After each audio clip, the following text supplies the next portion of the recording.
Balikan natin ang sitwasyon sa lansangan kasunod ng malakas na ulan na nagpabaha at lalong nagpabagal sa daloy ng trapiko sa Metro Manila. Mula sa Maynila, nakatutok live si Katrina Son. Katrina.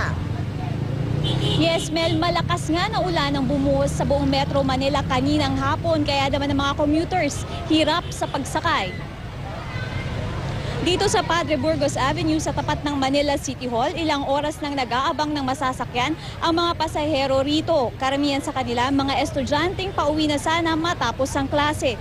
Lahat kasi ng mga bus o jeep na dumaraan dito, puno na lahat. Kaya ang ilan, nagpasya na lamang na sumabit sa likuran ng jeep. May ilan naman na naglakad na lamang para lamang makauwi. Hirap din dumaan ng mga sasakyan dahil sa mga nag-aabang na nasa gitna ng kalsada. At Mel, hanggang sa mga oras nga na ito ay medyo marami pa rin ng mga commuters dito. Pero medyo kumonti na to kumpara kanina. At hanggang sa mga oras rin na ito, Mel, traffic pa rin at marami pa rin nga ang mga sasakyan na nagdaraan dito. At yan na muna ang latest mula dito sa Manila. Mel? Maraming salamat sa iyo, Katrina Son.